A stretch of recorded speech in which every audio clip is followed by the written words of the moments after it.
Assalamualaikum warahmatullahi wabarakatuh. Perkenalkan, nama saya Alfi Haryati dari kelas 3H dengan NIM 2001025113. Program studi Pendidikan Guru Sekolah Dasar, Fakultas Keguruan dan Ilmu Pendidikan, Universitas Muhammadiyah, Profesor Dr. Hamka. Di sini saya akan memenuhi tugas akhir dari mata kuliah Strategi Pembelajaran yang diampu oleh dosen Dr. Haja Ihsana El Kuluko, MPD.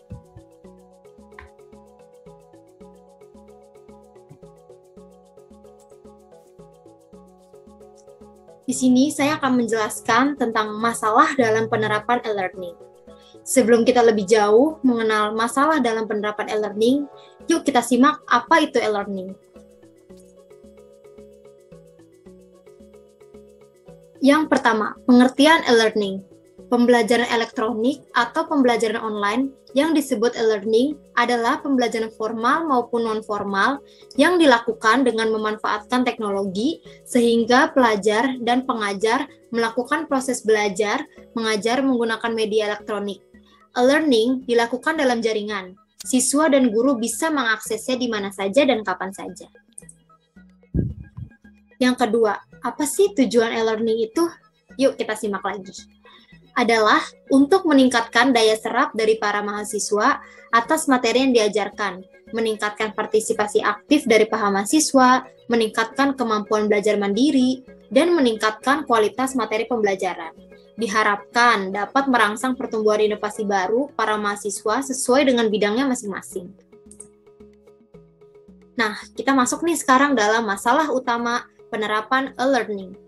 Yang pertama itu adalah jaringan internet yang belum merata. Seperti yang kita ketahui bahwa di Indonesia ini belum merata sama sekali ada jaringan internetnya.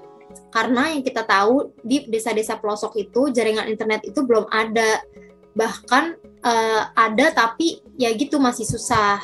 Nah, yang kedua ini adalah biaya yang mahal. Yang ketiga ada hardware dan software belum memadai. Yang keempat kurangnya kompetensi pedagogik dan penguasaan teknologi guru. Yang kelima banyak siswa yang belum menggunakan atau mempunyai handphone atau laptop dikarenakan biaya mahal. Ya, seperti kita ketahui bahwa handphone dan laptop itu untuk zaman sekarang ini sangat amat mahal ya.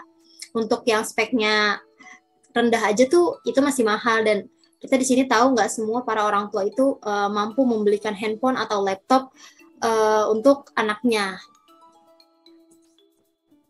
Nah, solusinya apa sih? Yuk kita simak lagi. Yang pertama, sekolah dan pemerintah daerah bekerja sama dalam menyiapkan infrastruktur yang diperlukan.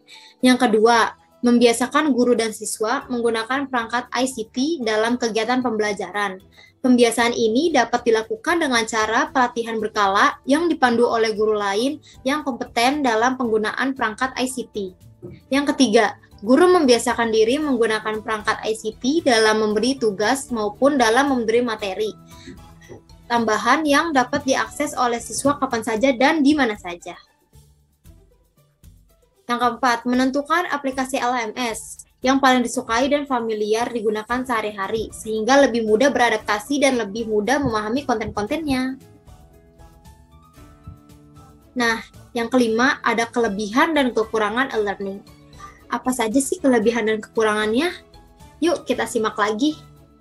E-learning memiliki kelebihan sebagai berikut. Yang pertama, tersedianya fasilitas e-moderating di mana pengajar dan siswa dapat berkomunikasi secara mudah melalui fasilitas internet secara reguler atau kapan saja kegiatan berkomunikasi itu dilakukan tanpa dibatasi oleh jarak, tempat, dan waktu. Yang kedua, guru dan siswa dapat menggunakan bahan ajar yang terstruktur dan terjadwal melalui internet. Yang ketiga, siswa dapat belajar mereview bahan ajar setiap saat dan di mana saja apabila diperlukan mengingat bahan ajar tersimpan di komputer, laptop, tablet, atau smartphone. Yang keempat, bila siswa memerlukan tambahan informasi yang berkaitan dengan bahan yang dipelajarinya, maka siswa dapat mencari sumber belajar lain di internet. Dan yang terakhir, guru dan siswa dapat melakukan diskusi melalui internet yang dapat diikuti dengan jumlah peserta yang banyak kapan saja dan dari mana saja. Dah, tadi kan ada kelebihan, sekarang kurangnya. Nah, ternyata e-learning juga memiliki kekurangan antara lain.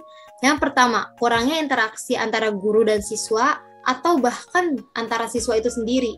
bisa memperlambat proses belajar mengajar. Yang kedua, kecenderungan mengabaikan aspek akademik atau aspek sosial dan sebaliknya mendorong aspek bisnis atau komersial. Yang ketiga, proses belajar dan mengajarnya cenderung ke arah pelatihan daripada pendidikan. Dan yang terakhir, berubahnya peran guru dari yang semula menguasai teknik pembelajaran konvensional, kini dituntut untuk menguasai teknik pembelajaran dengan menggunakan ICT, Information Communication Technology. Sekian dari saya, kurang lebih mohon maaf. Semoga video ini dapat bermanfaat ya bagi teman-teman yang nonton. Terima kasih sebelumnya dan Assalamualaikum warahmatullahi wabarakatuh. Dadah.